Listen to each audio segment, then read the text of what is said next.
Hey everybody, what is up? It is Wednesday night. That means it's time for another episode of Craft Brewed Sports. We got an awesome show for you tonight. This week, we are rating our beers on the Super Bowl commercial scale. This is the scale. We're going to go from that weird third quarter local spot all the way up to Ali Landry's Doritos commercials back from the 90s. That's your scale. This week, Scott is drinking Hair Razor from Exhibit A Brewing Company, an 8% ABV beer, 3.93 caps on Untapped. Scott, give us a rating on the Super Bowl commercial scale from the local spot all the way up to Ali Landry's Doritos. Immediately, I took a sip, and my first thought was, wow, I don't really know what I think about this. So I'm going with Danica Patrick and the GoDaddy.com commercials where you're like, huh? Is she supposed to be hot? Are we supposed to be? I need to see more.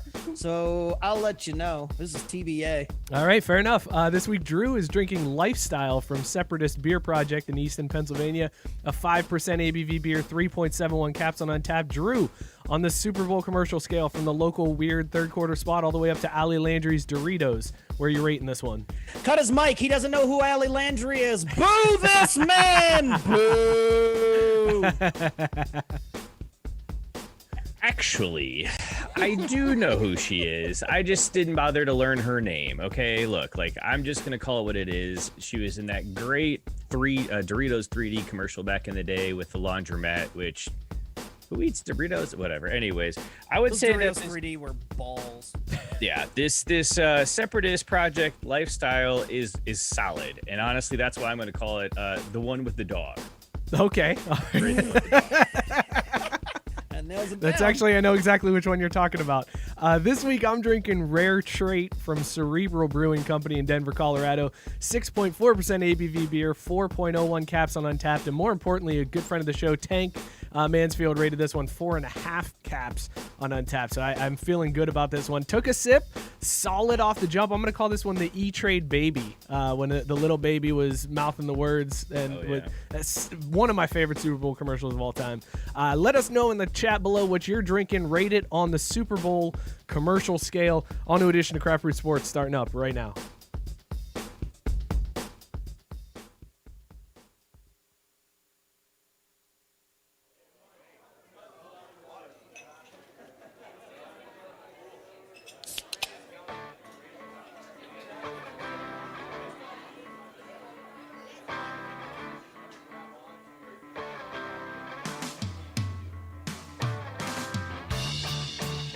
What is up, everybody? It's Wednesday night, so it's time to get drunk with us. This is Craft Brewed Sports. If you're looking for a sports show that gets deep into the analytics, the stats, the breakdown of the matchup, you're in the wrong place. This is where we get drunk and we talk sports. It's a good time. I am Mike. With me, as always, is Scott. Scott, how you feeling today, man? Feeling pretty good. There's some snow outside. Let it snow, man. I don't have to leave home no more. Let it gum. Let it gum? What? Let it gum. Let it just I'm getting the first flubber out here. Gum. So that way we don't. That way Dude, Drew doesn't have to be the only one. Drew, also with us. Drew, how you feeling tonight, man? I'm feeling like I need to go find where I can watch Flubber, because That's one of those random Eddie Murphy movies, isn't it? What? Robert Williams, Robert bro? Williams, man. Damn. I don't know. It's been a rough week. Oh, tell me all about it, man. I was so excited to drink beer today after work. It is, great. yes. I've been really looking forward to it. We got an awesome show for you guys tonight. We're going to put to rest some people's careers. Over the weekend, a lot of careers died. So we will have a little funeral for those careers. And then later on tonight, we're going to do a new segment, Should I Stay or Should I Go?, where we're going to break down the QB carousel that's going around in the NFL. Mookie is going to fix baseball for us tonight. Another edition of Mookie Fixes Baseball. And then, ladies and gentlemen, we are going to stick to sports. It is going to happen. The guys at Craft Brewed Sports are going to stick to sports later on in the show. Tune in for all of that. Be sure to hit share. Help us out. Get it out in front of everybody's news feeds. Also, a big shout out to Belly Up Sports. I believe we're live on their Twitter right now. So shout out Belly Up Sports. Be sure to hit them up. Belly Up Sports fan. BellyUpSports.com. Check out all of the amazing articles. New writers are getting added constantly, including good friend of the show, God damn it, JB. JB is a new writer for Belly Up Sports writing about NHL. So be sure to head on over to bellyupsports.com, subscribe to all of the podcasts that are on the network. And, since we're doing some plugs, Drew, you just got your first ever Beer Drop shipment. Why don't you tell everybody about Beer Drop? First of all, I want to congratulate myself for staying quiet that entire time and not interrupting the network's read or any potential sponsor reads, because I'm going to do my best to make sure that this is the 1 week in January we have a show that goes off without a hitch. So I'm here, boys. And there's the jinx. Yep, there's the jinx. Calling it right off the bat. But yeah, I did. I got my first Beer Drop delivery just earlier this week on Monday. The UPS guy, shout out. Thanks for doing your great work, but looked at me really weird when he looked at the label and goes, Mookie? And I was like, yeah, that's me, man. You need to be excited. He goes, no, we're good. The pandemic and all. But it's super exciting because I just got the email on Saturday that my box had shipped after it being in like the closing state all week where I could like add a last second beer.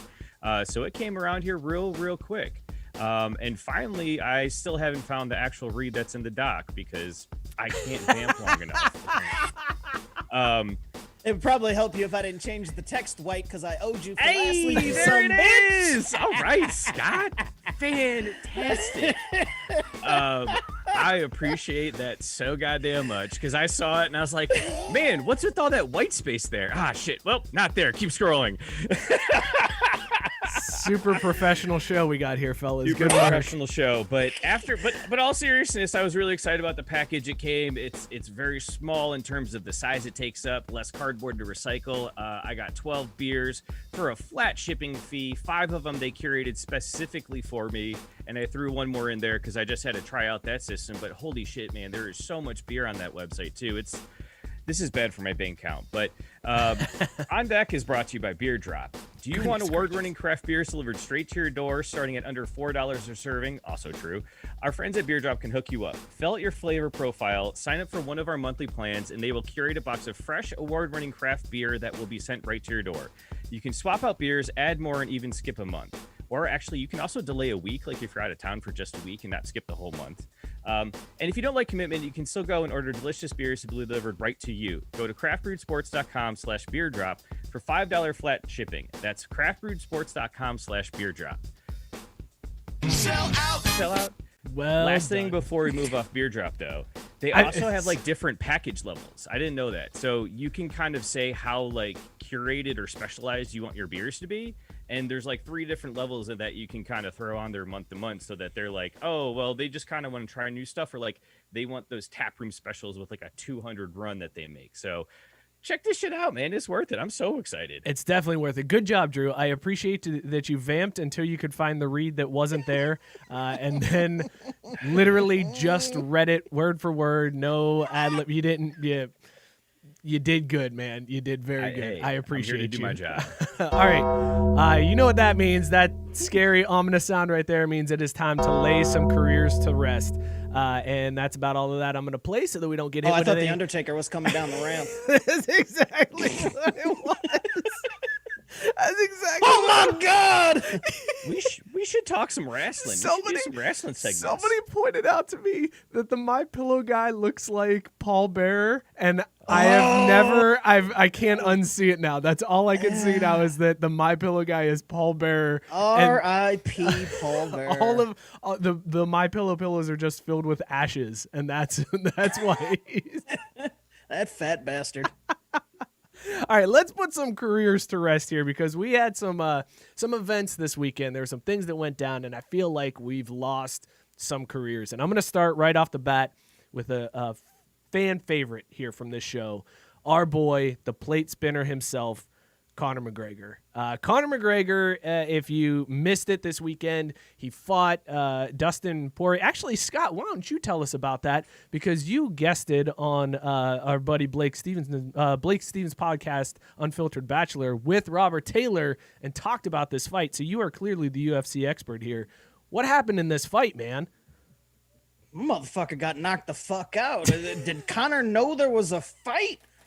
Holy shit. He kept putting his hands up like a bitch. He looked like me. Like the first time I would ever get into a UFC octagon, that's what I would look like. Like, please, dear God, don't hit me. He got punished, man. Like I knew. I mean, first of all, Conor is Conor. Like everybody expects him to win every fight he's in, regardless. Like, there's a lot of Conor stans, right? But this dude, like, he didn't look the same. I don't know if it's ring rust. I don't know he if looked it's like he didn't want to be there. Yeah, it was 100% like this dude. He had no pop on his punches, nothing. Like I don't know what was wrong with Conor McGregor. I'm sure people who are bigger into UFC can tell us, but is this the end of Conor McGregor's career? Like, is he done? Yes. I mean, seriously, yes. Well, okay, but here's the thing. The dude still made like $50 million some dollars on that fight, and he's still a draw. So don't you think Dana White is going to play this out as long as he can and keep bringing Conor McGregor back? Well, yeah, I mean, it's just like boxing. They're always going to bring back these guys with names that people are suckers to pay for, but it doesn't matter. He done. Yeah, I was going to say, and the other part, too, we'll talk about this in a second on one of the other factors, but really, you got to think about it. He ain't got any of that money. You think Conor McGregor's got any of that money? Of that 50 million, 45 was already probably promised to creditors. Let's be honest. Like, he's cash strapped. So, no, this isn't the end of his career. It's the end of his UFC career, but I'm calling my shot. Within the next 3 years, Conor and his boy Floyd are going to show up bare knuckle brawling somewhere. You think so? You think Hunter and Floyd go bare knuckle brawl? Because I think Biscuit in the comment section might have this right. Conor McGregor to the WWE. That's what makes sense. He can play up that heel character in the WWE, and he's not going to get seriously hurt. He can Do you actually trust him to not actually hit someone? That's a good point. Conor be coming in there. His finishing move is just throwing a dolly at somebody and not. What would Conor McGregor's finishing move be in the WWE? It would be the night, where he just lays down there on the mat and pretends to be asleep, like he did this past weekend, apparently. And it wasn't. Oh no, he hit him with the either. night. Don't fall for it. It was such a disappointing fight. It really was. I was like, damn, dude, like you couldn't even pretend to give a shit. Robert Taylor coming in with some hot takes here, saying that Conor is nowhere near the right size for the WWE, and he's also saying that Floyd's hands are too brittle for bare knuckle boxing. So I don't know if I can agree with that, because there's been some little dudes in the WWE. Like, I mean, I know Conor's smaller, but he's also not allowed to be taking roids. So, Look, but once he gets to the WWE, he can. So he'll beef up, right? That's how that works. Mike, he's no Ronda Rousey, sure. We can all agree on that, right? He is a little fella, but they'll figure out some way to get him in there. Because what about our boy back in the day? Is he still in the WWE? No, she flamed out after like 18 months. Yeah, okay, I was gonna say, she burned all them bridges. I haven't heard since. Yeah, she like never found her way, because it seemed like she was trying to be like, the hero, but then kind of shifted to be the heel, but like didn't go that far, because she's like, well, I still want people to like me. But wasn't she also wearing like Roddy Piper stuff? Yeah, I mean, this is coming from a guy who's watched literally 35 seconds of WWE, and before I realized but this what is was how on TBS that night. It generally goes. Unless your name is Mike Tyson, you're not about to translate that into anything in the WWE worth a damn. Because like part of the reason Rousey was a draw for WWE is because she's undefeated. Well, as soon as she got them L's, it was like, nobody really gives a shit about you. Now that Conor's losing, I mean, there's not much draw for him in the WWE either. Like, what do they want? Like, after seeing what he just did, if you're Vince, are you like, man, I really gotta get this guy in here? Yes, absolutely. Wait, you're telling me Vince wouldn't put Conor McGregor in the WWE because he just lost this fight to Dustin Poirier? Like, that's your I'm take saying right now? there's no rush to, like, for what? The WWE is enough nameless fucks. Do they need another? But he's not. That's the thing. But he's a new nameless fuck, Scott. Conor McGregor is not a nameless fuck. He's still Conor McGregor. Like, he could amp up his personality and the whole plate spinning thing and like be the heel that he's been trying to be for a while. Which, by the way, can we talk about this for a second? Can we talk about this real quick tangent here?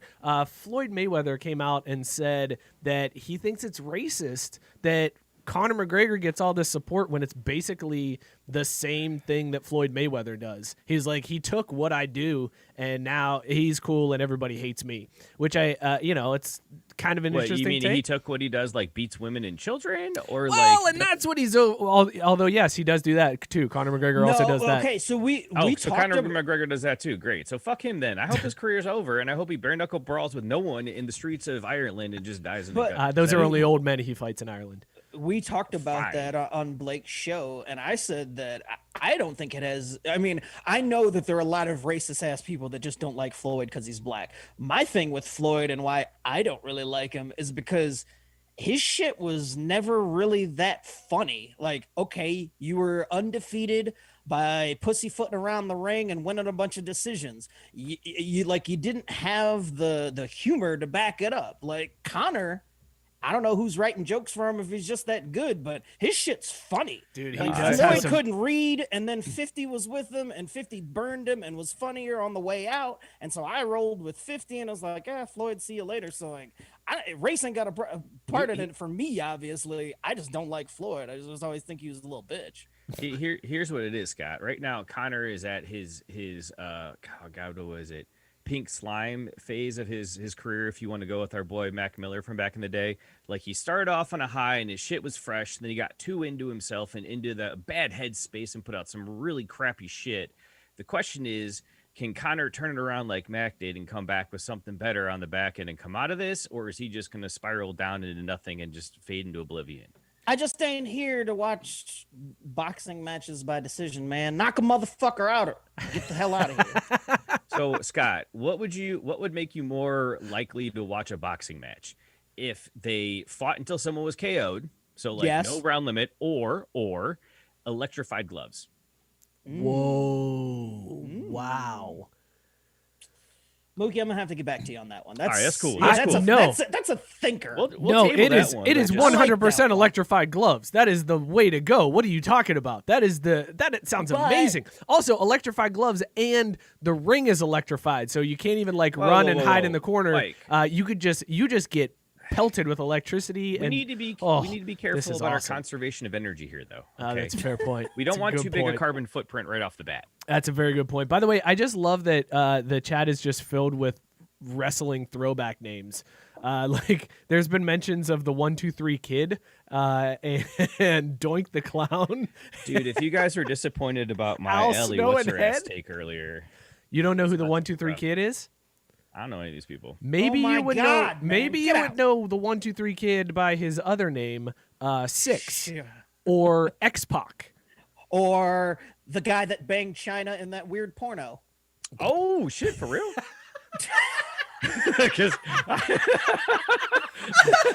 Oh, there we have it. And there's Drew's memory. Okay, moving on. We're moving on from that one. Still counts, right? I don't want to think about that porno ever again. Speaking of UFC careers that might be over, can we talk about Dana White? And is this can we put to rest his ability to stream anything? If you guys Drew's jumping in early. I want to jump in. No, go ahead. I was going to say this earlier, but I want to save until we switched over. The other thing is we're asking, is Conor McGregor's career done in the UFC? When really we should be asking, is the UFC done? So I don't know. No. I'm saying their fights have been shit.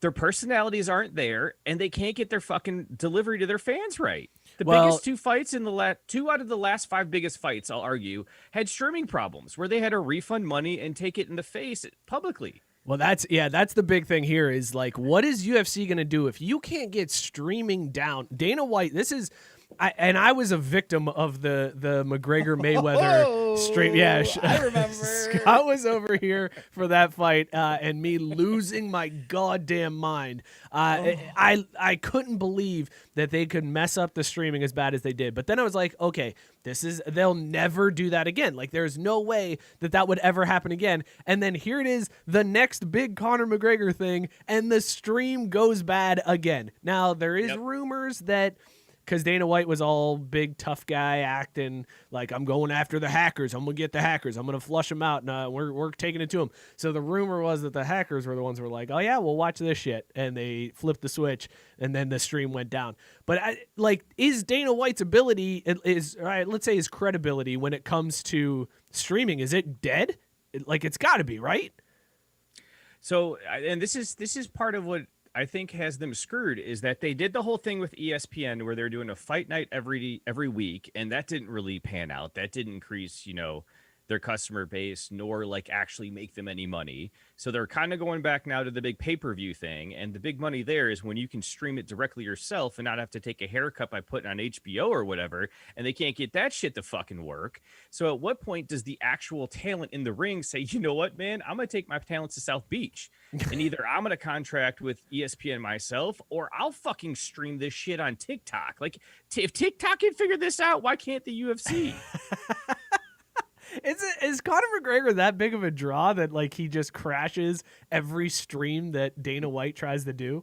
No, I just think he's shitty. I don't know. Scott, you got anything on this one?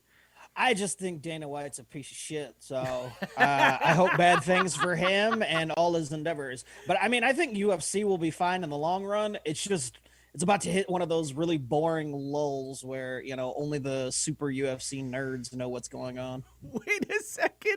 Drew just brought the Emmy to the Zoom chat. Yeah, because the last point I wanted to end with on this specific topic is these motherfuckers can't get their goddamn company streaming platform off the ground, and my dumbass can, to the point that I get one of these, bitch. Get at me, Dana White. Drew write me a check. Busting out the Emmy. All right, well, let's move on from there. I'm just saying, if my dumbass can do it, why can't they? That's a very valid point. I support that decision. All right, let's move on here. Let's go to the next career that I feel like may be over, and that is Matt LeFleur's career as the Green Bay coach. If you guys missed this weekend, Green Bay LeFleur. Duck face LeFleur. He decides to pull some dumbass maneuvering. So you got Aaron Rodgers versus Tom Brady, right? This is the matchup of the old heads in the NFC Championship game. Tom Brady is up by 8. And I'm not even saying Tampa Bay. I'm just saying Tom Brady is up by 8 because that's what it felt like. Even though Tom Brady had a Jameis Winston game, Tom Brady was the reason that they were up by. Actually, the defense was for real. But let's be honest. It's Tom Brady. It's that magic that 43-year-old witch has in his powers to get him up by 8. Down by 8, 4th and goal or 4th and 10 from in the red zone, LeFleur decides to kick a field goal and give the ball back to Brady and say, all right, I trust my defense. When you got Aaron goddamn Rodgers as your quarterback, shows no faith in Aaron Rodgers, potentially alienates Rodgers from the team completely, as afterwards Rodgers is like, I don't know, maybe I'll be here, who knows, we'll see what happens. And LeFleur loses the game. It's one of those calls that if it works out, you look like a genius, but when it doesn't work out, you look like a complete idiot. So, Scott, is LeFleur's time in Green Bay done? Is this the end of his coaching career in Green Bay? Jesus, Green Bay is real dumb. They kept Mike McCarthy for entirely too long, and now they'll keep LeFleur for entirely too long, which was right after they hired him. He was a bad hire. So was Mike McCarthy. And Aaron Rodgers has made both of their bumbling selves look like they could be competent head coaches for moments at a time. But as we've seen with this type of maneuver, when they actually have to make coaching decisions, fall flat on their face. So yeah, LeFleur's time's numbered there, but only because he never should have been hired there. That's a good point, Drew. Do you think his time is done? Yeah, I mean, look, guys. You know what they say about French people, right? No? Question mark? Damn it. I really wish you did, because I don't. But I'm assuming they don't make great football coaches. But here's the thing. His career is over, because just like, the UFC's career may be over because Conor's leaving, his career is over because I'm pretty sure A-Rod is out of there. He's tired of dealing with their shit not winning. He's like, look, man, if I'm gonna have a disappointing life, I might as well do it somewhere that's not boring ass Wisconsin, right? I get it. And LeFleur, Aaron's gonna leave. LeFleur have 1 year as they kind of groom and line up their next head coach after that, and his career is done. Yeah. Sorry, thanks for coming. Did you call him A-Raj? Is that what you went with on that one? Is that the acceptable name? Because I feel like it should just be Aaron. Like, that's where you got to go. That's with, fair. Okay, with Aaron yeah. Rodgers, right? You can't call him A-Raj. I will call him. I'm sorry. That's my apologies for not properly addressing him as Aaron. But I for a minute I thought A-Rod, and I was like, no, fuck that guy.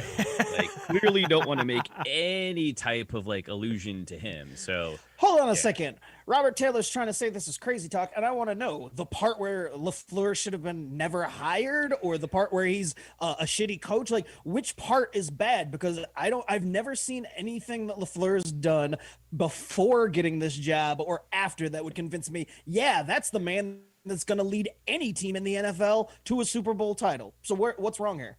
Like, whether or not it's over in a year or over when Rodgers leaves, like, as soon as Rodgers leaves, he's got a year and then he's done. Like, it'll be like, oh, look at that. It was Rodgers the whole time. Who knew? Yeah, I think that's going to be the amazing thing when people finally realize, like, you're starting to see it now because Mike McCarthy is in Dallas and doing what he's doing in Dallas. And people are like, oh, okay, well. That and did tell anybody who would listen the entire time that McCarthy was there that he was not a good head coach. No, I know, but that was like Green Bay found out the hard way. That was Green Bay found out the hard way. That was the debate, though, was like, was it McCarthy, or did Rodgers carry McCarthy, or did McCarthy help Rodgers get that ring? And I always thought the same thing, where I was like, look, there's no way this was Mike McCarthy. And now what he's doing in Dallas and seeing the Green Bay still being like that close to making it to the Super Bowl, it clearly shows that it was Rodgers. So I think you might be onto something, that once Rodgers leaves, that's going to be the end of LeFleur in Green Bay. So it may not happen right now, but I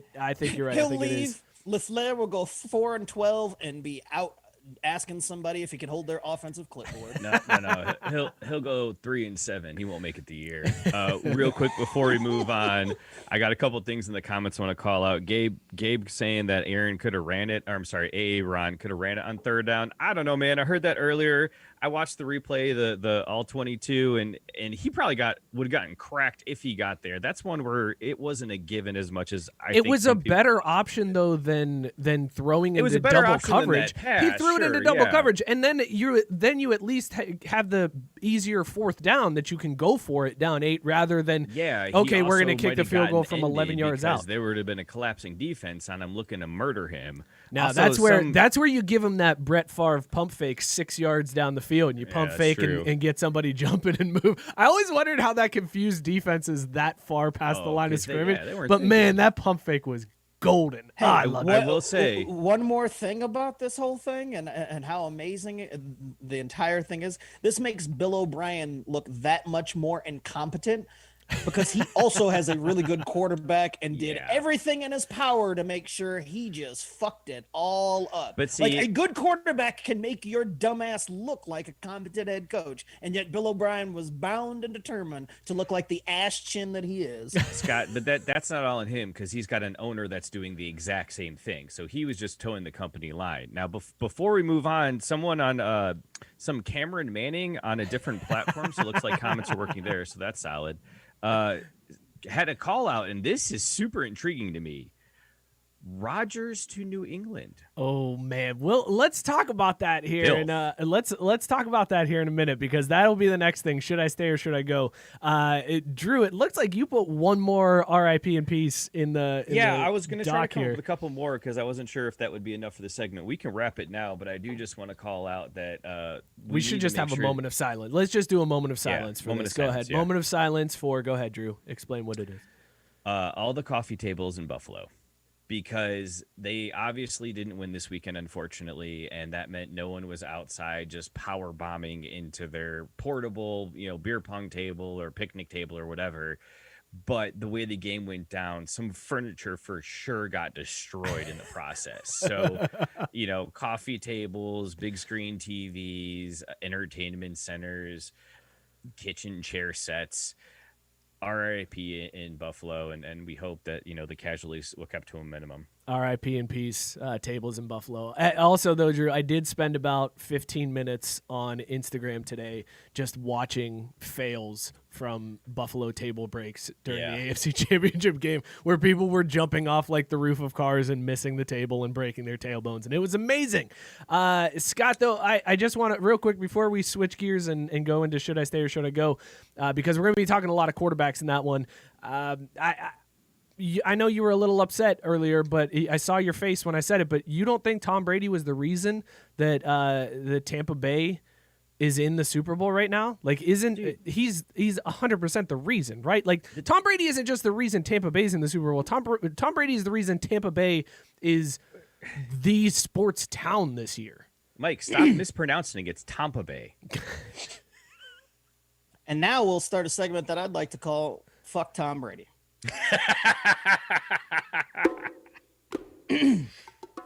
He's like pausing like we got music or something. I was like, ooh.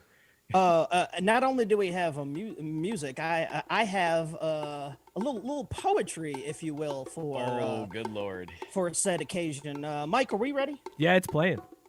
All right. Fuck Tom Brady. I mean that as harshly as that man Shady, who hails from Detroit, where they can't even score a point in the game called hockey. But let me focus before this gets sloppy. Fuck Tom Brady.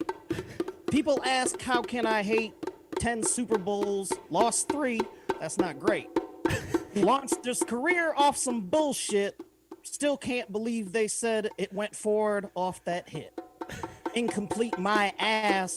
Only made the starter because Bledsoe couldn't pass. Wasn't shit at Michigan, but fans live vicariously through him.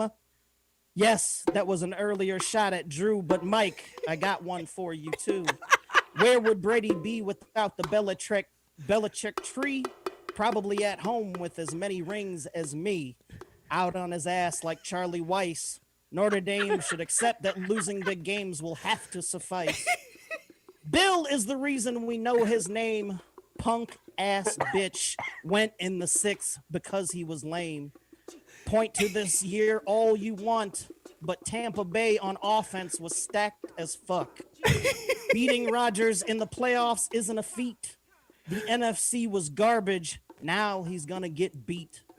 Mahomes and company just don't care.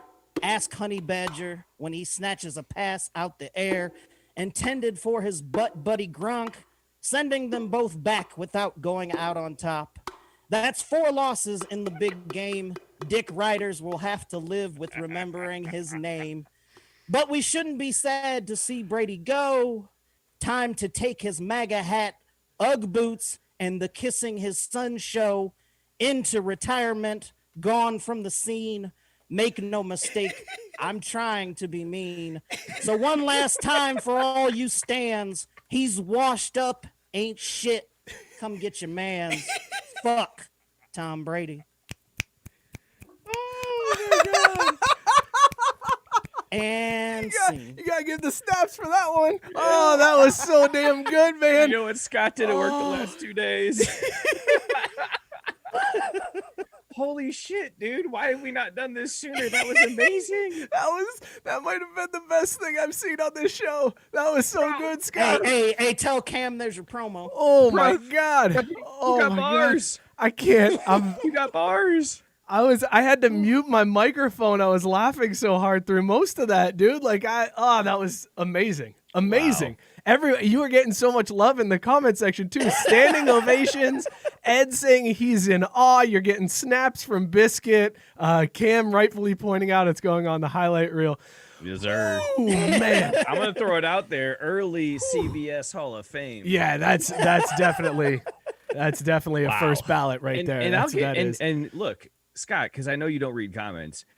Biscuit actually took the time to type out snap 8 times. 8 times he typed snap. I do read the comments, and I saw that, but I was inspired. I just didn't think you had a screen over there. God, that was so good, Scott. When Scott messaged me earlier and was like, "Hey, I'm gonna do a deaf poetry jam on Tom Brady," I was like, "Oh, this is gonna be gold." I couldn't have even predicted something that good. That was so well done, Scott. Now, not to be Thank you. How do A we little bit top that? 14-year-old, but was that in a DM or did I miss that in the show chat? Oh, that was. Oh separate. no, and Mike and I talked about that because I wanted All right, it to cool. be like I didn't. I wanted to be able to have the music, but I wanted you both to be caught off guard by what I was gonna say. Okay, I was just like, man, how did I miss Scott's talking about this week? 'Cause that shit, that was fire. That was so good. Scott, fix your camera because you just bumped your camera and it's Did I bump way it? off. Son of a Yeah, bitch. it's way off. While you're doing that, we'll go into our next segment here. Should I stay or should I go? And there ain't no chance I'm playing this audio because that will 100% result in a copyright claim. But in this segment, what we're going to do is we are going to look at some of the quarterbacks that might be on the move. We talked about Aaron Rodgers in the last segment, likely being out in Green Bay, although he did walk back his comments where he's like, no, I'm not going anywhere. I plan on being here. When really, he's like, get me the fuck out of here because there's no way I'm playing another season with as my coach. I'm getting out of Green Bay. So Rodgers gone. Watson likely on the move in Houston. And then it came out this week that Matt Stafford is leaving Detroit. So with that being said, what I'm going to do is I'm going to give you guys some teams, and I want to know if you think they should stay with who they got or if they should go with one of these three. Throw salary cap, throw all that shit out the window. Just should I stay or should I go based on who I got and what's out there. So let's start right off the bat with Jacksonville. They got the number 1 pick. They got Herb as their new head coach. Do they stay with that number 1 pick and take Trevor Lawrence, or do they go with Rodgers, Watson, or Stafford? Scott, does Jacksonville stay or go? Lawrence. That was easy. That was very easy. I mean, like Jacksonville is perpetually shitty, and you got Mr. I might not be here if the government catches up with me, but they're not. It's the NFL, so they won't. So you might as well just go with the fresh hand there. There's no reason to go with somebody else. So I think Lawrence fits the profile of what old Duck and Dodge is looking for. Well, wait, Scott, let's take Duck the and sports here a little bit Dodge. early and let's break down some ball here. What if I ask you Lawrence or Fields? Because I was gonna say he sticks with the pick but takes Fields. That's a good. Now, You if think he Lawrence took, is a given? if he took Fields number 1 overall, I'm not saying that that's not something that he wouldn't do, but if he took him 1 overall, Khan should fire him on the spot, like immediately. Be like, oh, this isn't college. Goodbye. Okay, There it is. Scott's Biscuit opinion is saying the made same pretty thing. clear. Urban shocks everyone and takes the OSU QB Fields. Drew, I mean, if he traded back and got a bunch of picks and took Fields and played the room, fine. But if he sat at number 1 and took him, fire him yesterday. Matt Stanton wanting to know if Nathan Peterman is still available. Ooh, I've heard he's got some good offseason work in though. It didn't Gruden love that dude? Wasn't Gruden God. all about He's a Nathan Peterman? fucking I idiot. just love this guy, man. He's the best. All right, so you guys think we're in a consensus there that Jacksonville should stay with the number 1 pick and take Trevor Lawrence over any of these three. Okay, let's go to the number 2 pick then, the Well, Jets. No. Oh. It's not a consensus because fuck Trevor Lawrence. They should just take a quarterback. There you go. It's funny how easy you forget, Mike. It's funny. Because Trevor Lawrence forever can eat a dick for as long as he's playing football. But you're all like, oh, yeah, let the kid play. It's the NFL. That didn't matter to me or anything. Drew, I've come to an epiphany today. I realized Scott shared something in the Craft Brew Sports Facebook group where he highlighted the offseason spending in the MLB so far this year, and he broke it down by division. And the NL Central has spent like $3 million in this offseason compared to every other division, which is spent. I thought it was like $3.62 Dude, it's and some airheads. Yeah, they basically have just everybody in the NL Central has just offloaded everything they can. And I came to the realization that all of my teams either suck or are not good enough to win a championship. Well, they might make you think that they are, but they're really not. So I might just bail on being a fan of anybody. I might just be a fan of the sport. I might just watch See, this sports. is the problem, though, Mike. Don't do that because we all know here in the Midwest that sport is the only place you can have that emotional outlet of all the shit in the world that's terrible. And if you stop having sports teams you can hate and yell about, that anger's got to go somewhere. That's what I have kids for. Moving on. Let's let's go. Number Who's 2 pick. moving on next? Should he stay or should he go? Merg saying I'm a quitter, and I'm not really going to quit. It's just how I feel right now because my teams are all ass. And actually, it would be a generous thing of me to do because I feel like as soon as I bailed on my teams, every single one of them would win a championship. And I'd be like, well, I guess I can't celebrate that. What was that double jinx you and Timmy played this weekend? Yeah, both Tim and I, we both said, I want Aaron Rodgers to win, and I'd really like to see the Bills win one for Buffalo. And both teams got their shit kicked in. Jets, do they stay with the number 2 pick and draft a quarterback or make some trades and go with either Rodgers, Stafford, or Watson? Scott, Drew, you're jumping in there first. Okay. Who's their coach now? It's They just hired Robert Saleh, Yeah. the man, the myth, the legend out of San DC Francisco, from baby. Yeah, the DC from the Niners. All right, thanks. I just need that background info. Okay, so then Okay, so Scott. what's your answer? Yeah, I was trying to cede back to Scott, but fine, I'll go. Okay. he's giving the old give and go. I just wanted to Did a lot of ask a research question today. and moving on. No, go ahead Just took then. a little piss right there. No, they're going to trade the pick back because I believe in Salah. I think he's a smart guy. He was the DC, right? Scott was the DC. Yeah. Yes. Yeah, I think he's got a mind towards building them back up the way they were good, in the Sanchez era. So that kind of shows you that they don't need a great quarterback if they can get that defense going.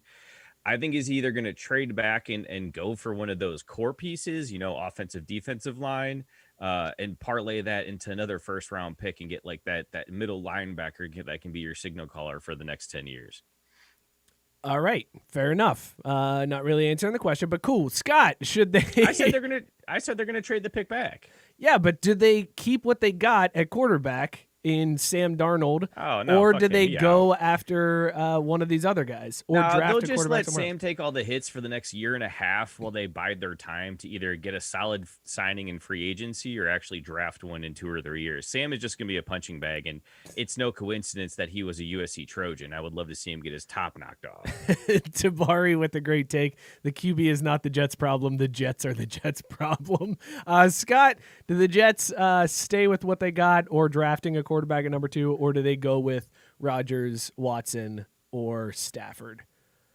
Now this is tough because my actual answer is you stay with what you got, not by drafting a quarterback, by sticking with Darnold and surrounding him with the billions of draft picks you have with some talent. Look, if Darnold can't figure it out after that, then you've got all these pieces lined up for the next guy. But what is the fucking point of trading all the capital away for a Watson so that he can come there and it can be Houston but wearing green? Like Watson's not going to be happy if you trade away every single person they got. Now, some people will try to tell me, oh, the Jets got a couple of nice pieces, yada, yada, yada. But the Jets ain't beating the Bills just because they get Watson. So what good does it do to trade all those people? No, keep the number 2 pick or trade back, get even more picks, load up, give Darnold one more year and see what you got. And then from there, I mean, you're the Jets. You're probably going to be picking top 3 again anyway next year. So fuck it. Just wait for next year's class. But stack up all those picks that you got this year. Scott pointing out the last good Jets QB was Vinny Testaverde. And I'm trying to think of a Jets quarterback since Vinny Testaverde that was good. Sanchez got him to the AFC Championship. Sanchez did get him. Michael I know Vick was solid, right? I mean, of course, Sanchez is always remembered for the butt fumble. butt fumble, yeah. Again, another great way for a USC Trojan to go down to history. Fuck that guy too. All right, let's go to our next one here. The Dolphins recently took who they think could be their franchise quarterback in Tua. Do they stay with Tua or make some trades and get Rodgers, Stafford, or Watson? Scott, I'll go to you first.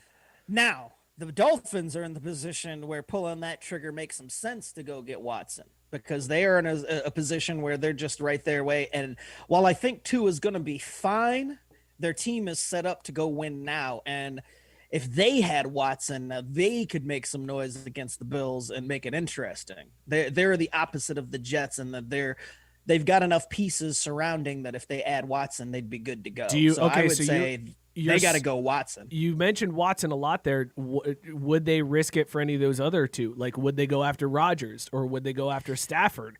Or is it only Watson out of those three? But see, as much as I like Stafford, what the lines are asking for is insane for him. And Rodgers is the whiny little. For?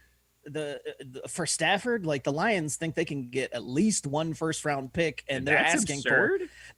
Well, depending on how high it is, and they're asking it's at least one first round pick, like could be more if you were picking in the back end. So I'm like, as much as I like Stafford, I don't know if I'm giving up the capital that the Lions are asking for to get him. Detroit's but for Watson, posturing. You just throw in some firewood. Detroit doesn't know how to posture. They have the Fords. Thanks. They don't know how to posture. They have the Fords as owners. Detroit just hired Dan Campbell as their coach. They don't know what the fuck they're doing. What an idiot. Did you guys see that press conference where he's like, I'm gonna bite your kneecaps off, and then you're gonna punch us in the dick, and we're gonna grab you by the scrote. I don't get it. Like, what the hell is that? Look, I still consider myself a Michigander, which is a dumbass word to begin with. But Michigander. I know, right? Like, I'd almost be an Ohioan because it just doesn't sound as bad. But nah, I'm good. We've had so much embarrassing shit happen over the last 5-10 years. Shit, you want to go all the way back to Kwame Kilpatrick, who is like legit a gangster, a mafia. Like, he was running corruption schemes from the mayor's office for tens of millions of dollars for years. And then we had the Flintwater thing, and you want to bring this asshole in? Like, come on. He's going to make us look so much worse than we already do for any of that other shit. Like, it's absurd. And here's the thing. I give him 21 games, 21 regular season games, and he'll be out. He's white. He's got his entire contract. Sorry, just how it goes. The fact that Matt Patricia lasted as long as he did in there means that Dan has his entire contract. Now, if Dan was black, I'd be like, you're right. Yeah, you're probably going to give him like a season and a half. But he's not. He's probably going to coach for at least 10 years. Yeah, I really want to argue with you, but I know I can't. How the fuck does this dude have a job again? Like, he was already a head coach. This guy's not good. Like, he's not a good head coach. All he is just a fucking weirdo. Mike, you know why? It's because he handed them his resume from the last time he was a head coach. They looked at the photo on it and then looked at him and go, oh, yeah, that's still the same person who hasn't changed their look or haircut in 20 years. You must still be that up-and-coming coach. Come on in. Let's get this going on. All right, let's move on to our next one. Guy makes Al Brady look like a GQ model. Let's move on to our next one here. I think we're all kind of – I don't know if I got Drew's answer there, but Tua – we get rid of Tua. Dolphins go with at least Watson in that package. How about the Rams? Do they stay with Goff or do they go with Rodgers, Stafford, or Watson? Because I think Rodgers to the Rams could be interesting. I think that could be an interesting dynamic there with old Cock McVay, or as Drew likes to call him, Todd McVay. Sounds good. Scott, does McVay get Rodgers or Watson or Stafford in exchange for Goff? No, his wife's still cheating on him. And he signs Goff to what I think would be a very reasonable 10-year, $400 million extension. And actually, there's a clause in the contract that triggers that if he plays for an extra year, he becomes the head coach immediately upon retirement. And I would be for that. I think Goff is amazing for the Rams, and he should play there for as long as he wants. In fact, just tell Goff whatever the cap is, whatever they've got, they'll give it to him. I love the inner Niners in you coming out to. No, wait, what? No, I just think that Goff is a really good quarterback. I mean, he took him to the Super Bowl 2 years ago, man. He's a winner. Like Goff, guys. Did you see what he did at Cal? I did see what he did. So is the question whether Sean McVay and Goff go, or no? Should they stay with Goff or go with one of the other three options? Yeah, one of the other three options, because nothing about Goff screams pro athlete to me, and time has just bore this out. Like, dude's got chicken wings back there running around with pads that are too big for him. He just looks like someone took a peewee football kid and just kind of stretched him. Like, his pads are too big, his helmet's too big, he's bobbing around like a bobblehead because he ain't got I no like that he's still wearing the old school, like super bulky sleeve jersey. Like it's, 1990 or 1989. Like that's my favorite thing about him. But man, he looks good back there in the pocket. He reads the defense well. I don't think you give up on Goff. I think you trade away Sue and, or not Sue. I'm sorry. Ooh, I was God, like, that's Sue's an down awful. in Tampa. Or sorry, Tampa. Yeah, no. I was thinking the guy that doesn't stomp next and Aaron Donald. You trade away Aaron Donald and you give all the money that Aaron Donald would have made to Goff because you can't pay franchise quarterbacks enough, and Goff is clearly a winner. Wait, do you need to sign Goff? Is his contract up this year?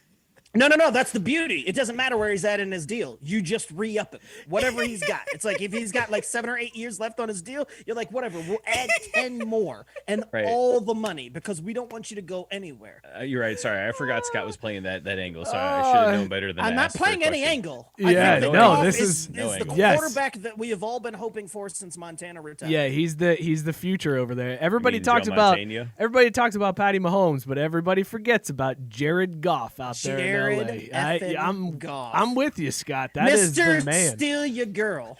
Dude. So I hate to do this and I hate to throw under the bus like this, but the way that Jenna knows Patty Mahomes is he's the guy from the Bose / Madden commercials who puts ketchup on a steak. Well, all of those are accurate. All of those are accurate. All of those are real things. So. I think we're in agreement, though. Goff, 10 more years. Next. Cut his ass loose. I got 2 more for you guys. These ones might be a little tricky. These are some thinkers.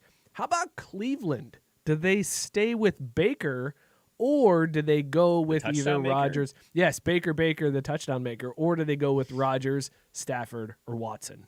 Scott? You know what? Cleveland has been so starved, and I just think that he fits them so well that I know that it was like really strong rookie year, then not so great sophomore year, and then this year, hey, they got to the playoffs. I think you stick with Baker. I don't think that going for one of these quarterbacks, like as long as it took Cleveland to find a quarterback that could throw the ball forward, I don't think that you just poo-poo that. And try to go, because look, as bad as Cleveland's been at draft picks, the law of averages says they gotta hit on something, right? So just keep whatever. Scott, this is where I disagree with you. Sorry, Mike, but I gotta correct him on this one.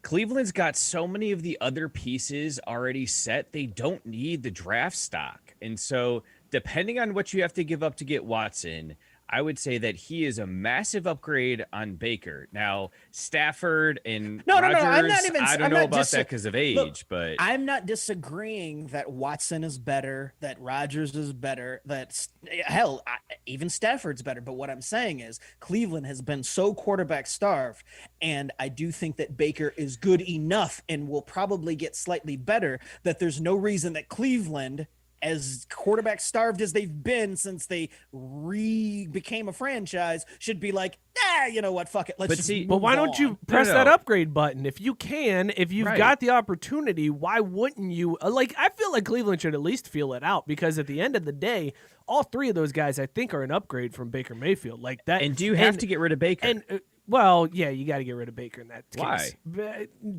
You're not going to have Baker as your backup. First of all, they're not going to do that. Is his contract that unfriendly? Motivate the kid, because you know what he does really well is still on his rookie plays deal. With a chip on his shoulder, right?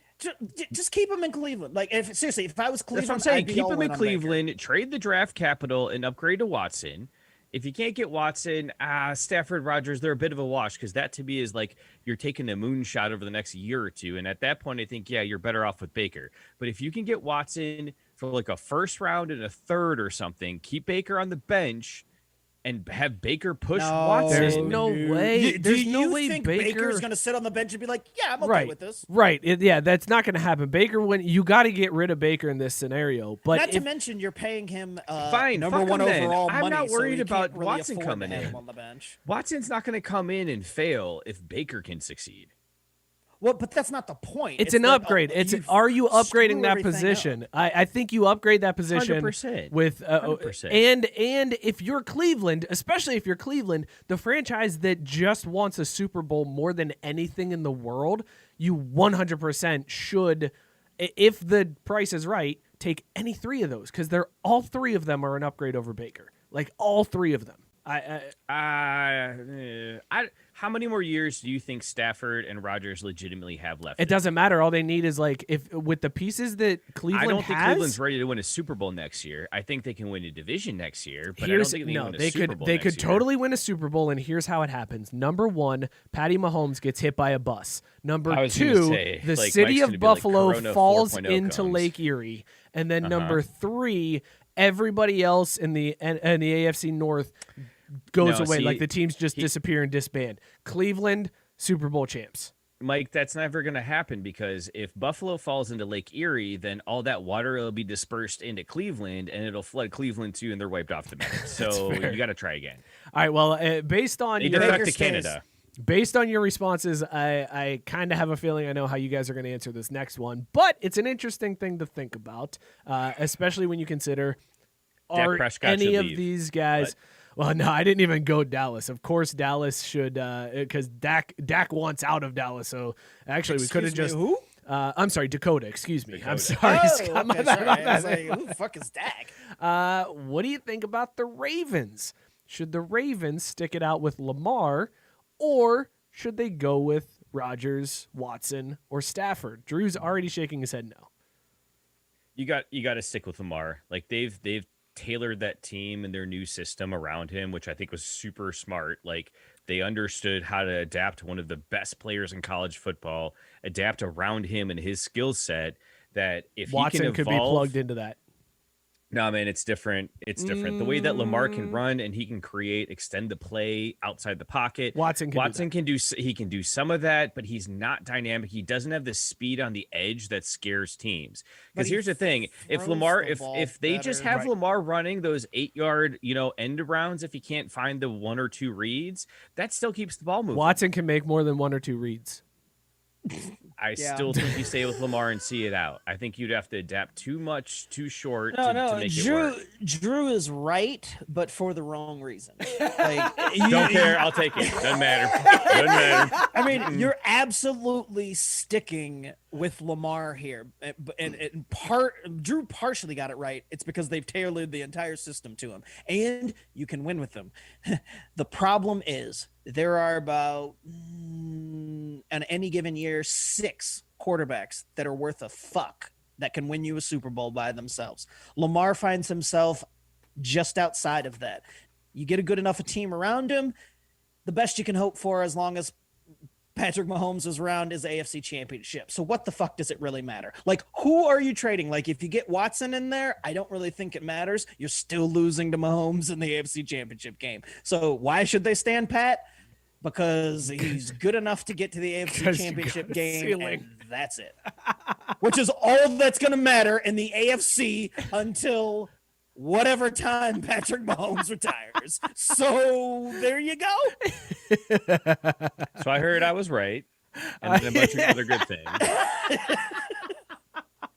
All right, this was Should I Stay or Should I Go? This is a fun one, guys. I like this one. Also, very heavy sports talk tonight. I don't know what is happening with this show, but this is super heavy sports talk. I got us all in the mood with my fuck Tom Brady. Yeah, you did. I feel very good. That was amazing. No, you know what it was, Scott? It was even before that. It was our Hall of Fame baseball talk.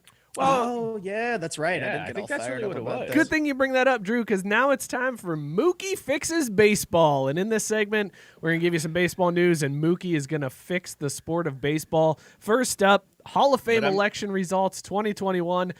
Nobody making it in. Nobody in the Hall of Fame class. Mookie, is that good for the game, or is that bad for the game? I'm so glad I'm not having to drive this segment, because I was like, oh, fuck, was I supposed to do that? So thanks. Good or bad idea? I mean, like, honestly, it was the right call. Like, who on that ballot deserved to actually be in the Hall of Fame? Barry Bonds. And Scott, fuck that guy.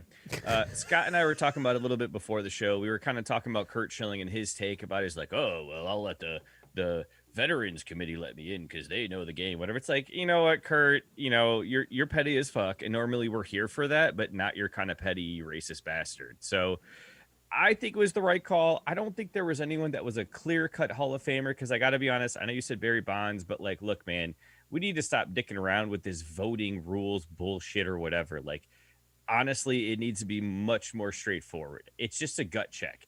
And what we really need to do is basically ask ourselves, were these guys the Michael Jordan of baseball? And if the answer isn't yes, get the fuck out. That's how we make baseball a lot better. That's a very interesting way to vote for the Hall of Fame. Is this the greatest player we've ever seen do this? No. In another sport? No, they do not make it into this Hall of Fame. Wait a minute. What a very strange criteria you've got, Drew. Was Mariano Rivera, the Michael Jordan of closers? No. But see, you paused, and you actually had to think about it. Now, I'll ask you this. Was Curt Schilling the Michael Jordan of starting pitchers? Okay, but here's where you're... See, you responded very quickly there. Here's where your logic completely falls apart on this one, Drew. With that being said, you would have nine players in the Hall of Fame. 10 if you count the DH, if you give a DH spot. But then nobody else would, you would have the Michael Jordan of catchers, and then nobody else would be able to be the Michael Jordan of catchers because you've already named the Michael Jordan of catchers. God, you're so short-sighted. Like Michael Jordan, before Michael Jordan was Wilt Chamberlain, so like it evolves over time. By the way, Biscuit pointing out, Michael Jordan was a terrible baseball player. So this is. But I was just gonna say, if they said that and they're like, "Was he the Michael Jordan?" They're like, "Well, shit, we got to let everybody know." He batted 210 in AAA. Because there's a double entendre here. Michael's favorite. He also put butts in seats, and none of these motherfuckers puts butts in seats anymore because no one goes to baseball games before the pandemic even. Wow, shots fired, Drew. So if someone could put butts in seats, a la our boy that has the vitamin water commercial now, Tatis, right? Is that his name? I don't know. Again, baseball's biggest problem. There you go. Mike Trout, was he the Michael Jordan of baseball? Yes, Hall of Fame. Done. Curt Schilling, no, not Michael Jordan of baseball. Those other 14 nameless dudes on that ballot. Who still sends out a ballot? This is ridiculous. Just let Twitter vote, for Christ's sake. 14 nameless dudes. Yeah. I just want to go through some of these 14 nameless dudes. No. Before you get that far. Okay. I will say that harsh. This was very, very much an indictment on baseball and the time that we're looking at. And Drew and I kind of talked about this before the show. It's that Barry Bonds, slam dunk Hall of Famer. I get why he's not going in. I'm not gonna, whatever people want to feel about that, that's fine. But everybody else on the list is very much everybody on the list, everybody that I would give a vote to, because on this list, if you get 10 votes, I can only find 8 guys that I'm giving a vote to for this year's ballot, and every single one of them, I can make an argument or say, if you told me, well, they didn't get in, like they didn't, it's like, okay, whatever. Like, I don't lose sleep over it. There's nobody on this list that you're like, wow, man, they're no doubter. Like, I would vote for Schilling, Bonds, Scotty Rowland, Omar Vizquel, Billy Wagner, Todd Helton, Gary Sheffield, and Andrew Jones. That's it. Gary Everybody Sheffield. else is left You off. wouldn't put Manny Ramirez on that? No, because I love Manny, and Manny being Manny was a thing. But when you get hit up for, pregnancy pills and it was female estrogen. It was estrogen. Pregnancy it wasn't hormones, whatever the hell it was. He was trying to get some nice titties. Leave him alone. Manny was just trying to grow some nice titties. You're not putting Tori Hunter on that list? Nope. No, Tori Hunter was a fun player to watch, not a Hall of Fame player. Exactly. Wow. Sammy Sosa, and not weird Sammy now, black Sammy. Like, you wouldn't put Sammy Sosa on there? No, I'm not. Wait a second. How do you put Bonds in but not Sosa? Because I put Bonds in before he took steroids. Like, you can make a legit argument. Can you do that, though? No. I can. Oh, I you're going to separate the career. Argument that Barry Bonds makes the Hall of Fame before he even left Pittsburgh. Okay, so I'll tell you what, Scott, I can get on board with that, but on his bus, then they have to actually end his career when he left Pittsburgh.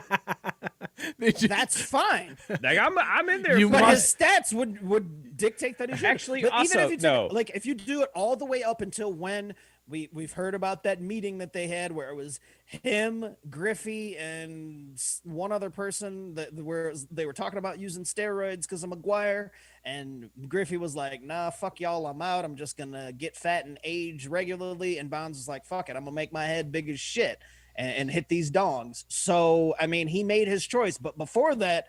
Bonds was a Hall of Famer. Like, you want to talk about Michael Jordan of baseball before he took steroids? That was Bonds. It Like, is then he took amazing it to see some of those another highlights level. of Bonds in Pittsburgh and like those 30 years that he had is just Yeah. unreal. And then you see what he became, and it's like, bro, how did this? Oh, steroids. That's how this happened. Okay, cool. But I mean, even his earliest years before they left Candlestick in San Francisco, he was still raking. The problem was the Giants sucked, and he was just out there. I mean, that's the whole reason he took roids is because he was jealous about all the attention that McGuire was getting. It's a very stupid reason to do it, but dude was already in the Hall of Fame before he did it.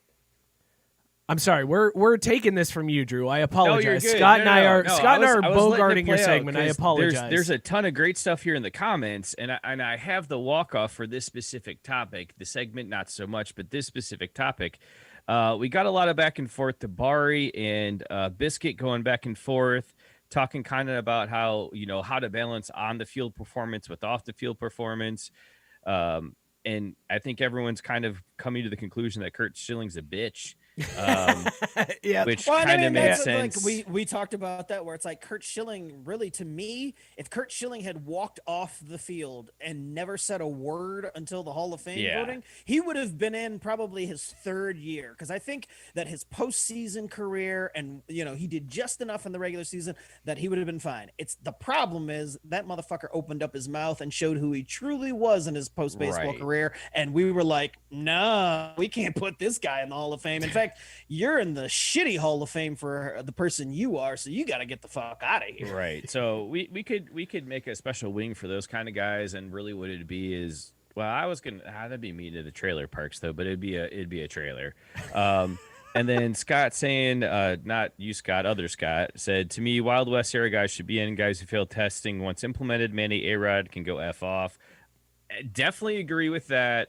Next year's going to be but fun with A-Rod on the look, ball. Oh, it's going to be yeah. so fun. I hope he no, gets 0 God, votes. don't get me I hope he gets 0 started. votes. Oh, it's going to be so much Here's- fun. Here's the way that if baseball really wanted to fix their shit and come around and really do what's good for the game, then they would not vote any of these motherfuckers in until they finally do right and elect all the Negro League players that should be in the Hall of Fame into the Hall of Fame. Now that they finally recognize those records as legitimate Major League Baseball records, you need to start recognizing those amazing players for what they did and vote them into the Hall of Fame.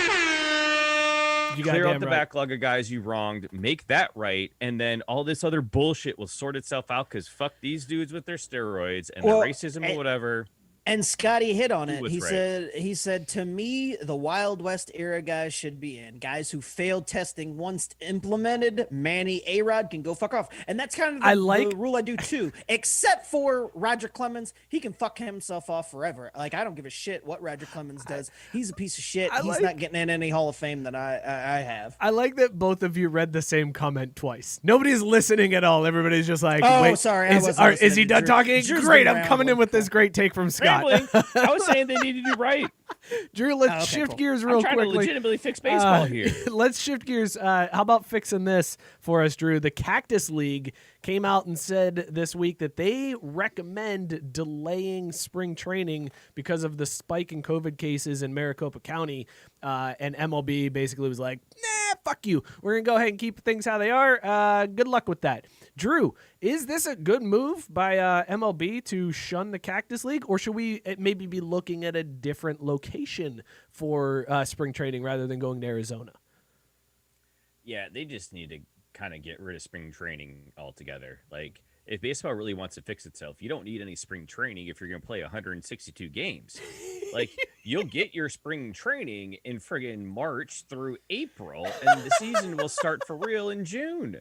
What the shit do you need 30 games of spring training for? Like, if these guys want to go run around in Tempe and, like, itch their crotch and, scratch their ass crack and then go chase co-eds for 4 months. Chasing co-eds! Yes, we got the co-eds. Hold on a second. We got to do the Pee Wee Herman freak out. Just, co-eds!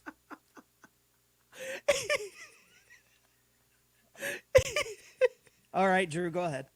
Okay. All right. Foreshadowing. That threw you off. My bad. So bad. Anyways, damn it. Yeah, fuck spring training. You don't need that shit. All right, moving on then. Nope, fair enough. That's a good way to end that. Fuck spring training. You don't need it. Don't need it. It's pointless. There's a lot of baseball players that would disagree with you, Drew, but I love your take to fix baseball. Because they always want to talk about getting the regular season stroke ready, and it ain't the one on the diamond with a piece of wood in your hands. Well, maybe it is. I don't know. There's a lot of losers in baseball.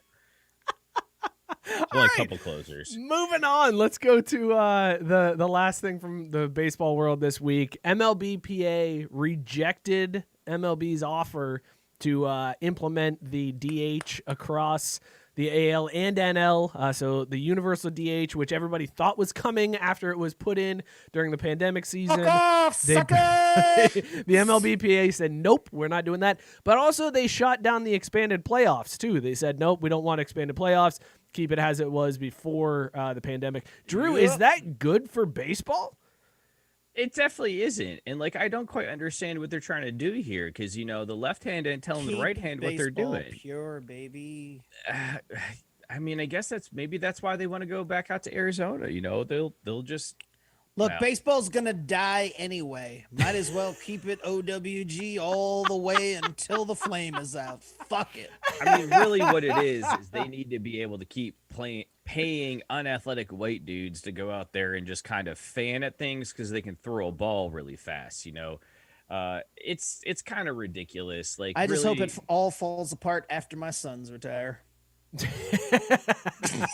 Just let my sons sign one big deal each and we're good. Then baseball can ride off into the sunset that it's created for itself. Well, but what I can tell you what my sons won't be: a fucking DH, damn it.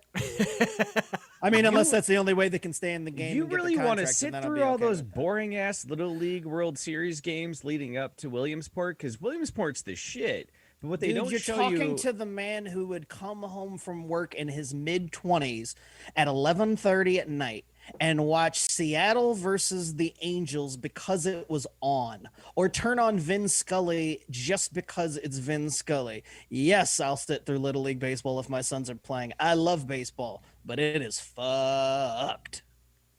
Yep, that's a fair point. I guess my real question there is, if we're going to fix baseball, what I want to understand is, at what point do they just bite the bullet and partner with Uber, More Labs, and one of those party bus IV stations? Because that's the only way this game's going to be entertaining. Any entertainment to adults going forward is if they can just go there and basically pretend like they're Cubs fans and get blacked out.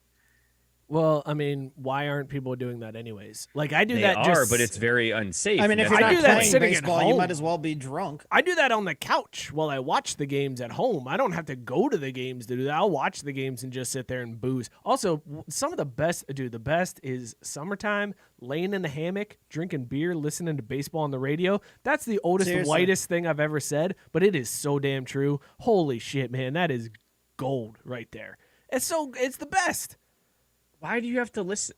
Whatever. Fine. I mean, I guess, agree to disagree. I'd rather listen to, some Jimmy Buffett or something and just really get into the island vibes. Hang on a second. Okay, wait a second. I thought I had the oldest, whitest thing to say there by saying I lay in a hammock, drink beer, and listen to baseball. Drew, you might have just one-upped me. Which is the older, whiter thing to do? Laying in a hammock and listening to baseball, or laying in a hammock and listening to Jimmy Buffett? Scott, you have to Jimmy make this decision. Buffett is 100% thank you. Yes, the call thank you. here. Thank you. It doesn't get any whiter than that. Black black people accidentally sneak into baseball games. I'm still watching baseball, but I ain't listening to Jimmy Buffett. I don't care how much you pay me. So yeah. I've seen the people that go to Jimmy Buffett concerts. I'm good. I am good. Oh, that didn't go well. I was like, oh, this is going to be a great clapback until I got to the music part. And I was like, I have no idea what word to use here. Jimmy Buffett. Like, I could have said anything. I could have said Spotify radio, which is true. You went with the road dress travel. I mean, you could have gone under. Like if you're talking like island music and like those vibes, and you wanted to just seem a little less white, you could have done like Jack Johnson. It's 50-year-olds who wear Hawaiian shirts and call themselves parrot heads. Right, you could have gone like Jack Johnson. That would have been a solid like chill in the hammock vibe. That's not too close together to pronounce well. But you went Jimmy Buffett, and you went Cheeseburger in Paradise as your I'm gonna chill out in the hammock. And that's way better than listening to baseball. It is, though. It really is. Because here's the thing. You know what Jimmy Buffett doesn't have and baseball does is motherfucking commercials. And, like, I can't stand that shit. I'm so glad that Cowboy retired, so I don't have to hear his goddamn. I don't pay for any of these music services, so every like 10 minutes, I still got the ads. So, oh no, dude, you just download that shit, man. Yeah. Well, I'm not downloading Jimmy Buffett. LimeWire's a long gone thing, baby. Man. My wife is the ultimate DJ in the household. I'm still listening to my 90s jams because that's what I know and I like. Oh, hell yeah. Fine. 90s jams are forever. 90s jams are fine, but Jimmy Buffett not fine, bro. Like that's the other problem. thing. If we're talking floating on a raft in the pool in the summer and Jimmy Buffett comes on, I'm not mad. So like I don't know what you want me to do. am. I'm trying to get out of that pool and figuring out who the hell let Jimmy Buffett come on. Not on my watch. Scott, why are you bothering to get out of the pool? Don't you have kids for exactly that reason? Yeah, that's true. I will tell them to turn off that like damn motherfucker, Jimmy go Buffett. change that thing because Dad ain't getting wet. Hey, go thumbs that down. Thumbs that down for Daddy so this doesn't play again. So the last way that I would fix baseball, though. Are you fixing baseball? Did we just no, ease our way into you fixing baseball again? I feel like that's how this always I think that's ends what up. we started off as, and then Drew just fixes Jimmy it. Buffett.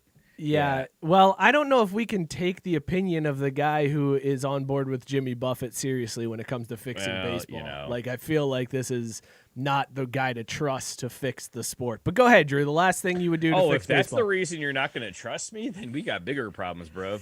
Like, come on now. You guys want to stick to sports a little bit? We should stick to sports to end this show. Yeah, we're getting a little off topic. Let's go. We're not talking. We're talking too much Jimmy Buffett. Let's stick to sports to end this show. So here you go, guys. This is sticking to sports. This is what we do on this show. Sometimes we stick to sports. This might be the craziest NCAA basketball season we've ever seen, guys. Currently, Duke, North Carolina, and Kentucky are not in the top 25. They're not even receiving votes. Crazy basketball season. Scott, what do you think of this basketball season that's happening? I wish I could enjoy it more. Problem is Xavier hasn't played in like 2 months because of COVID. So it's like, great.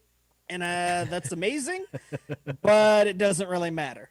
Like if there was any season where those 3 teams being out of it, it's where I've watched about 10 games and they all had Xavier playing in them. So yeah, it's a great time to be alive, except for that nobody's paying any attention.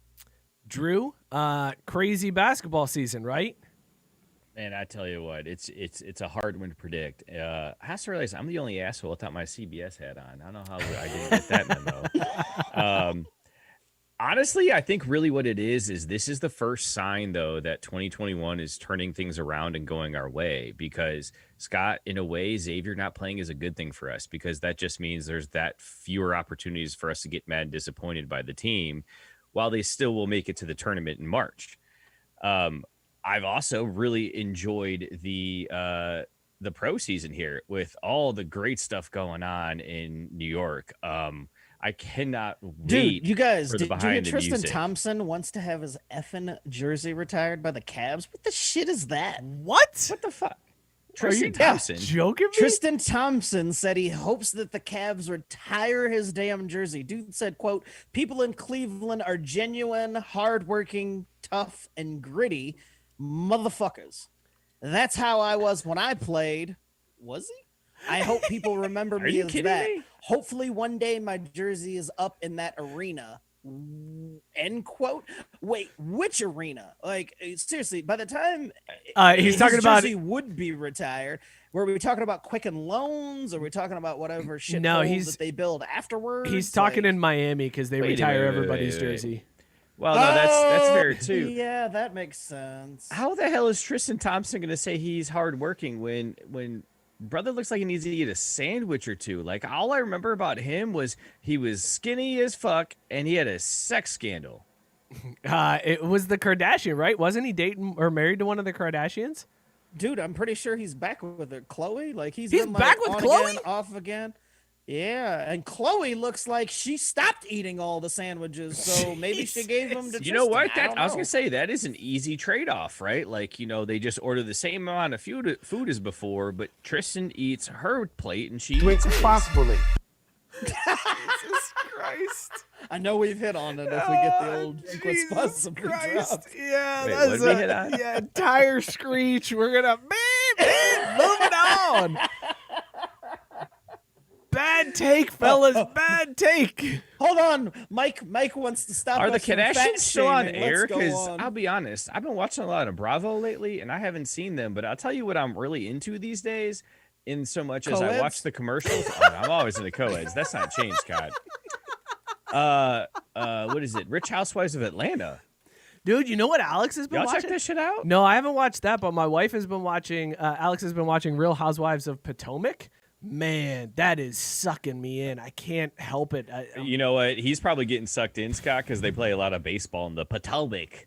I bet. No, I was trying to think of what actually- Housewives on the Potomac would look like. Actually, Real Housewives of the Potomac is mostly black chicks. So, no, there's no baseball. There's a former NFL player. His wife is on there, and then, like, a bunch of weird, I don't know, it's crazy. Okay, well. Oh my I'll just say- God! Near I DC. typed That's in a Real question. Housewives and like 92 of them came. Dude, up. there's I so didn't many realize of them. this Apparently, many. there's a lot of rich housewives in cities. There's so many. What? It's So- Oh my insane. God! Since we can call this the show that Mookie comes clean, because I'm going to make another admittance here. I just sort of assumed the Potomac was like upstate New York. No, it's like DC.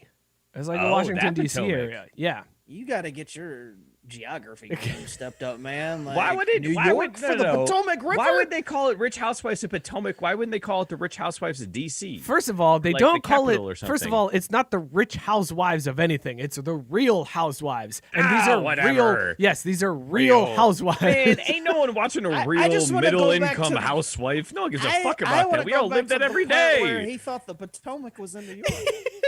Upstate Doesn't it New stretch York. out- doesn't it stretch all the way Upstate up New there? York. He said upstate New York. Upstate New Like, York, right? Real Housewives of It's a bunch of Albany. boring white people playing baseball. It's Real Housewives of Buffalo. Here they come. I know the Oh my Real God, House. I would watch that for sure, man. The Real Housewives of Niagara Falls. God damn it! man. What am I typing? I can't even If you fucking don't know where remember the anymore. Potomac is, you gotta reevaluate. That's this right, right there, man. Potomac. Well, no, because George Washington crossed the Potomac. Yes, that's why I'm upset. I'm like, I Washington, did not know. what DC. the But that's what I don't Potomac River understand. is. Why would you call that shit the Potomac and not DC? Or like the burbs of DC? I don't know, man. That's a dumb fucking way to name it, Bravo. Get your shit together. Guys, stick to sports, damn it. Stick to sports. Anyways, let's stick to sports here. You guys are going crazy. The Mets. Sure. Back The to sports. Mets have officially put an offer out to Bauer. Trevor Bauer possibly So going to the Mike Mets. Tabari just called you out and said Mike just revealed who he is cheating with if there's ever a I crack food saw sports that. scandal. I saw that comment, and I don't understand what he's talking about with that. Tristan Thompson, because he lets you eat all the food. Oh yeah, I would. I mean, let's face it. I'd bang Tristan Thompson. I mean, if he's gonna have his jersey retired for the Cavs, I might Right. try to get him back. Yeah. Like. Speaking of would you bang Agent Gibbs from NCIS?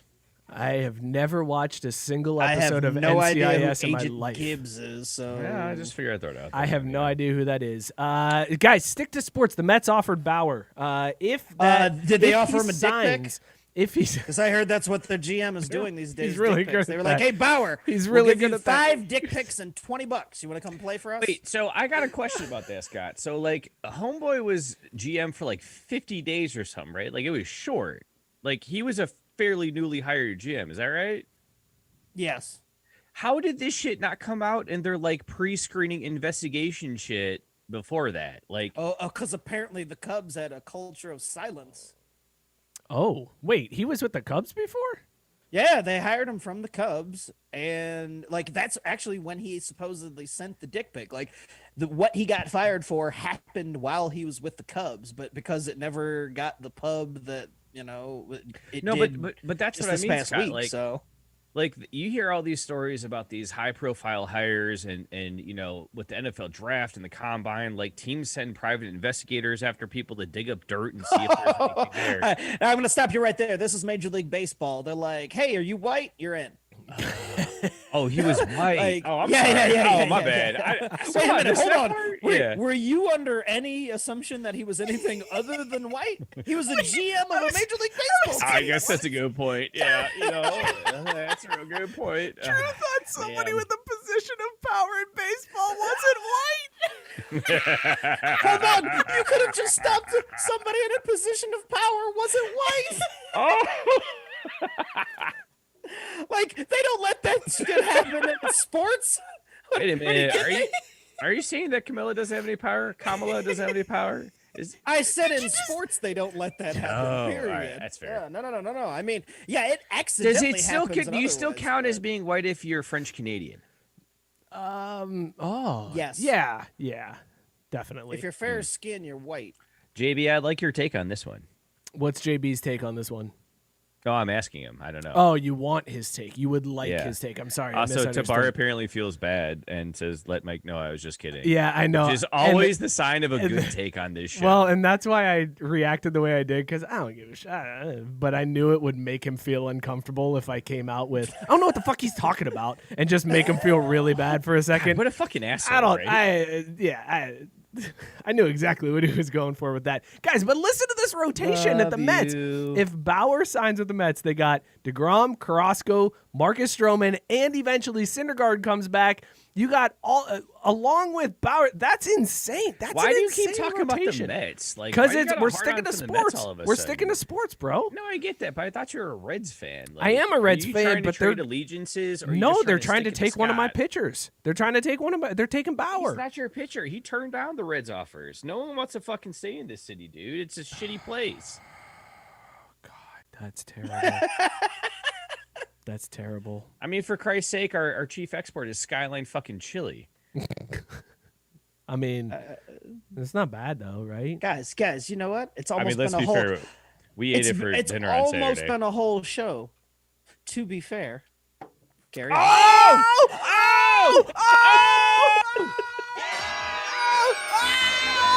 Here we go. Oh shit. Everybody. Ladies and gentlemen, Scott just said the word of the day. He dropped "to be fair." I don't know if Drew texted you to do that, but thank you, Drew, if No, you did. I didn't. Oh, he at did all. not. This was just No. me. Good. I'm so glad you said it because I tried to change the word of the day because it wasn't happening. So we're doing the word of the day. You know about this, you motherfucker. Kong bong. Here we go. Because Scott dropped the word of the day, which this week was "to be fair," Drew and I are going to do a Kong bong. And if you want your own Kong bong, go to craftbrewsports.com/beer bong. I feel like I need some music for this. Like, let me get some music up in here. Yeah, there we go. We're going to get some music right. for the Kong bong. Drew, are you ready for your Kong bong? Because I wasn't prepared Hey, for while that. you guys are Kong Yeah, I'll bonging, maybe I suffer should through it. read It's about kinda how fun. great Boss Man Brands is. Yeah, go ahead, that's a Scott. good You idea. tell us about Boss Man Brands. Drew and I are going to Kong Bong, craftbrewsports.com/beer bong to get yours. Also, once we get to 1,000 followers, we are going to do a giveaway for one of these. Scott, tell them about Boss Man Brands. Alrighty, let's brands. give a shout out to our sponsor, Boss Man Brand. Whether you're rocking that crazy quarantine beard, a tight 5 o'clock shadow, or that Mike Burlon baby face, our friends at Bro, I Boss got the Man 5 Brand o'clock. can Come help on. you out. From supplements to help has your beard grown. grow stronger and fuller, to beard oils, pomades, and conditioners, Boss Man Brand's 4-step process will get your beard looking its best. And even if you don't rock a beard, they have razors and lotions to make sure your shave is smooth. Head on over to craftbrewsports.com/beard Beard and use the code SPORTS at checkout to get 15% off your entire order. I can't find the cue. There it is. I was trying to get the bong going on. All right, so here we go. This is the word of the day, beer bong, sponsored by Kong Bongs, craftbrewsports.com/beer bong. Let's do this.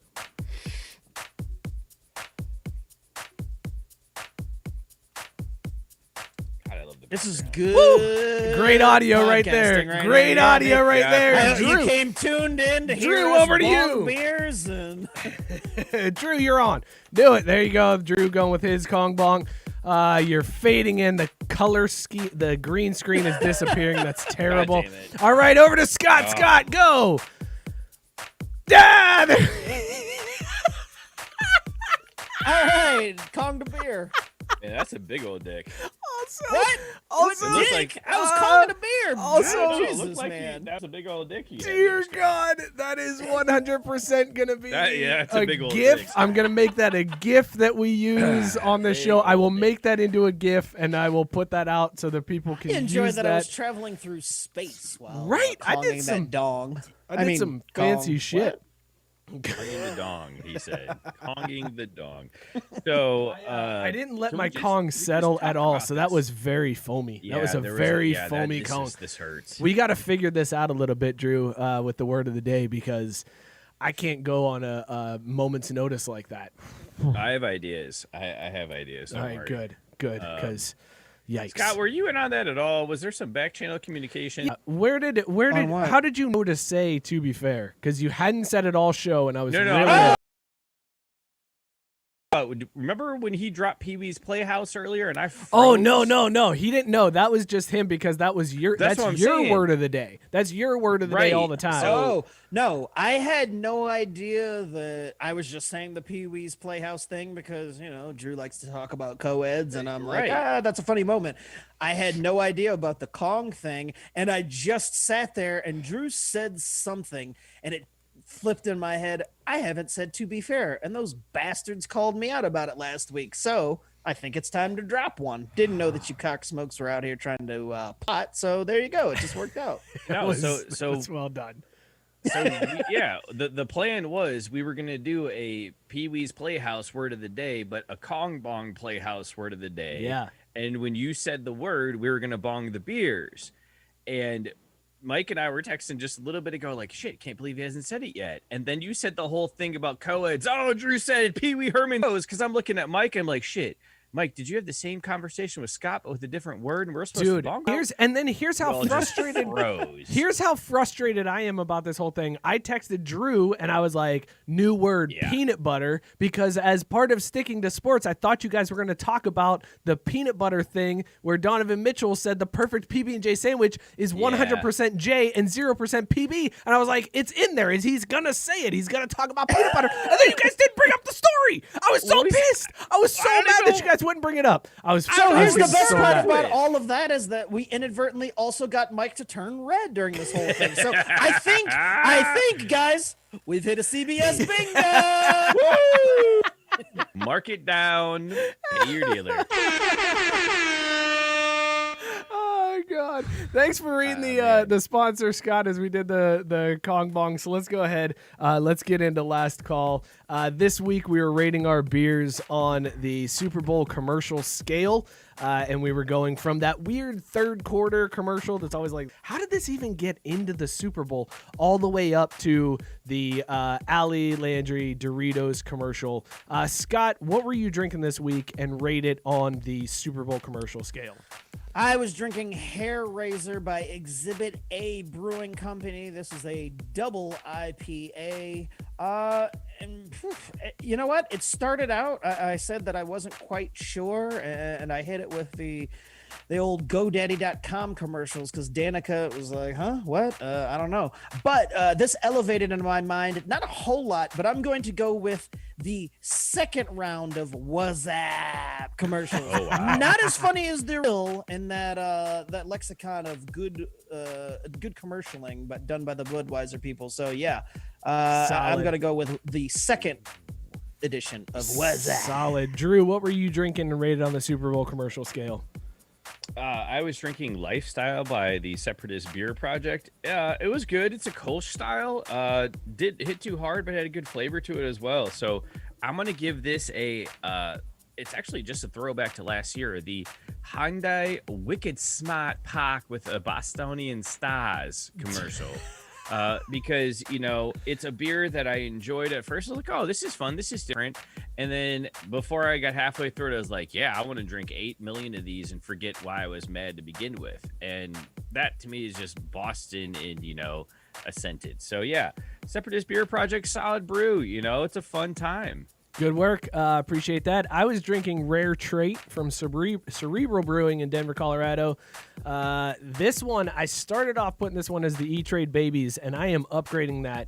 This was such a good brew. I wish I had more than 2 of these from Beer Drop, and I will probably go order some more off of Beer Drop because of that. And you can do the same thing. Just go to craftbrewsports.com/beerdrop. Anyways, this was delicious, and I would rank this one Jordan versus Bird in the McDonald's Big Mac calling their shots commercial. It was fantastic. Love this beer. That's an all-timer, man. Yeah, it's so good. Tank was 100% right with his 4.5 cap rating on this one because this was a delicious beer. Back to Drew's point, that might be the Michael Jordan commercial, right? Am I right? Would be the Michael Jordan of and that would make it Bowl. into the Hall of Fame then as a part of it. This has been Last Call, brought to you by Boss Man Brands. craftbrewsports.com/beard, 15% off your entire order. There it is. I found the cue. Don't worry about it. Fellas, this has been a hell of a show, man. It looks like I think I might have accidentally stumbled on a new segment. Might have to get a beret and some actual bongos, some and we might have sunglasses, to do Def poetry sessions more often. Yes, I think so. It was very well received. Standard. You've I know I've set the bar bar entirely too high. And only so many things will conjure up the creativity because of how much hatred I have for Tom Brady. So that just worked out. It was the stars all aligning. I got to be honest, I liked it. I probably like that better than Scotty Doesn't Know. I think that might be up there just because of the creativity that you had. You fucking wrote a poem, dude. You wrote a slam poem on Brady. That's amazing to me. I can't believe you did that. That's fucking golden. And I got shots at both you and Drew. I was proud of myself. I know. Well, and Drew twice because I on did Notre get Dame him twice also. because I didn't want to bring that up. Exactly. You got Drew twice. Next to week, be fair, you did have it coming. Hey, come on! Another one. I got another one. Thank you guys so much for tuning in. We really appreciate all the shares and all the help on our crazy little show here. Shout out to Belly Up Sports for hosting us and for believing that this is a thing that could happen and continue to happen. Check out all of the awesome articles. We'll let you know when JB's article, his first article hits, but also subscribe to all of the Belly Up Sports podcasts that are available. Subscribe, rate, and review wherever you get your podcasts. We're available everywhere. All the other podcasts are available everywhere. Be sure to follow us on Twitter and Instagram at CraftB Sports. Subscribe to the YouTube channel. Help us out. Share out the show. Let your friends know that we did a show every single week in 2020 when there were no sports. That's unreal. We did Up more. the ante this year. Yeah, that's going to be tough to do because we did more than I did 60 shows in 2020. So I don't know. We're gonna go Barry Bonds, 73. Damn it! All right, well there you go. So thank you guys for supporting the show. We really appreciate it. Ditch that family of yours then to do more shows. Yeah, exactly. Next week we're gonna do some Mookie's Mad Props on the Super Bowl. We got some fun stuff planned. So tune in next week. Tell your friends to tune in. Thank you guys so much. We'll see y'all next week. Cheers, everybody. Peace. Fuck Tom Brady.